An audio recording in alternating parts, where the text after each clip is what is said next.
morning, Justin, Equine Edge. Okay, yesterday hit the exacta early, and then had a couple winners, but couldn't really string much together at fairgrounds. Looks like I'll tell you it was great racing yesterday, so hope everybody's doing well. Sunday racing. I'm off to a birthday party here right after this, so we're gonna cruise through. Um, not a lot of opinion. We'll talk about a couple plays. Here in the first. Mesa Spirit looks very tough, taking a ton of money, won 404 at the distance. You can see there's not a lot of turf sprint, kind of class and, players here, I guess I would say. It does. The Scotty picks, I think, have it nailed. And I think the 9 maybe is a little bit of player, but I think that horse might need the lead. I think Mesa Spirit's going to be tough. If I use another horse, and you can see Mesa Spirit on the race sim, I'm just going to cruise to the end, kind of wins. But, the 4 and 9 are a little bit of question marks. I think they probably need the lead. Maybe the 9 could, try to upset. You see the 5-2-2E morning line, but, not a strong opinion other than I do think On Your Mark does have a potential upset shot. So, you see my notes in here if you're an E user, has 2 wins on the fairground turf and back, essentially some back class. I mean, has been coming from much tougher and then has these layoff lines, but did run well for fully off the layoff here in a 60 and drops an SOR. And again, if Mesa Spirit takes pressure, which I think there is potential from the 4 or the 9, I do think the 5 maybe could be an upset possibility. But in the first race, didn't really love. I was 3-5-4-9. And I didn't love a good play really there. But if you're playing into the next, I did think that here you had a better shot in race 2 to maybe upset the favorite. And Mackenzie Magic would be the play for me. You can see the Equine Edge second win percent just behind Zagaruta, the 5 for Brad Cox. But Mackenzie Magic lightly raced, and these are a bunch of droppers in this race. In the second race, it's not bottom level, but they're obviously dropping out of Maiden Special, many of them. But Mackenzie Magic ran last out at this level, but much tougher, sprinting 6 furlongs, and now drops 8 points in SOR. The GSR goes up substantially, right? 15 points here on the GSR and the stretch out to 2 turns, and again, you're going to see from many of these, nobody's really run. So if we look at the 5, Zagarita is a player for Brad Cox. I mean, didn't run at Maine Special Weight Company either. You look at Pink Ruby, didn't necessarily run last out. And you look at Mystique, didn't really run last out at this level. And you can see that Mackenzie Magic and Mystique both coming from maiden optional claims. So it looked a little bit wide open here, but I did like the daily double out of the first and the daily double into the next. Keen Mackenzie Magic. I thought you could beat the 5. I land on the 2 again on the stretch out. I think the 4 has an outside look.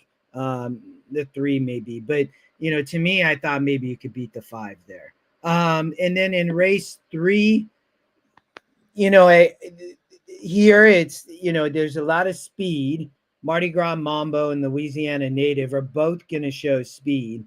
And Mardi Gras Mambo, one last out versus winners in a 40. It's very tough to come back and win again. I think we'll take pressure. I think we'll see some dueling speed. And I think the 5 were the ones at the trip. So I like the daily double out of the last, mainly the 2 into the 1-5. I think both of these horses can sit the trip. You get, I'm not sure what kind of odds you're going to get to either one.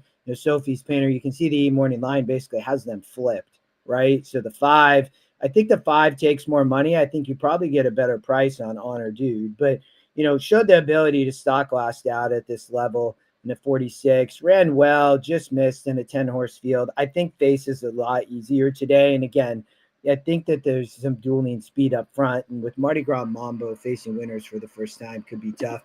Honor That Dude, though, a little bit more sneaky. Didn't run last out, but ran well to back.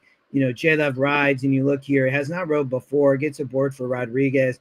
I think could set a good, nice stocking trip, and again, similar to the 5. So not a huge preference between those 2, but race 4, this race wide open. We won't comment on there. Race 5, I do think Easy Trey Atis, has a look, obviously big win percent, and faced most of these last outs. So that's the thing about this race as we talk about it. And hey, Gary, good to see you. And everybody else, thanks for being here. Thanks for always tuning in. We're a little bit shorter today. I got to run here in a minute. But you look here and has been facing many of these, faced the 3 last out. And, didn't face the 3, faced the 2 last out. And the 2 got an easy lead and stopped, and the 1 just missed, kind of coming off the pace in that 44 SOR. The 7 was also in that same race in a 44 SOR. So, they've been facing each other. The 6, comes from a different kind of races and his long shot, but I think that's a tough one for me. And I didn't really like the 8. So, I don't think the 8 can win. I wasn't a fan of the 6, although maybe it could run on and hit the board. But the 3 horse was my long shot look. So here we, again, the 1, 2, and 7, very similar. The 1 looks like definitely a definite favorite. But Justin Jones claims, puts up J-Love. Flo's been riding this horse. And so, claimed off of Rob Atras, who has the 7 here, and also I think had the 2, maybe. No, who did he have? Well, he got the 7. He used to have Miss Louise the 3. But ran okay here first out.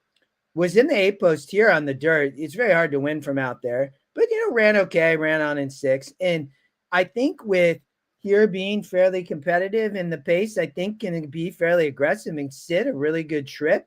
I know only 6%, not in the picks, but I think Miss Louise has a big shot to improve. Must use in horizontals and verticals. I like as a long shot into the next race because I think you can single in race 6. And you're going to get a good price. I must use it again in horizontals, verticals. I think can win the race. And again, a big 25-point GSR increase, lightly race. And again, it's not a great group. It's very competitive, I would say. So that'd be my long shot look, really. And then in race 6, I did think that Went West is probably a single. I tried to see, could the 2 or 6 really beat the 9? I don't really see it. I think you could play the exacta and try. The 9, the 2-6 probably runs second. I do think the 6 can run a good race. The 2 probably going to be the second choice. And then the 8 and 11 up in the try. So, I'm not sure how much it'll pay, but, daily double out of the last. I like the 3 and probably the 1. I'm not sure what price you're going to get on the 1 into the 9 and the 2, so probably Dutching it, the 3 going to be your long shot here into the 9. I think you can get a good price, but that's it for today. Not a ton of, races. I didn't have an opinion in the last 2 races. And again, I think early there, you can play some opinions, roll some daily doubles. If you're playing horizontal, I think race 4 and 5 are I think maybe the 5, you could try to beat the favorite, and race 4 wide open. So good luck. Press your opinion. If you're at Vegas this coming week, I will see you. Come say hi. It's been fun. We got about 3 more weeks at the fairgrounds. We probably will not do video next week during the NHC. So know that. I'm happy to chat, but probably no video. But we'll chat soon. Good luck. Press your opinion.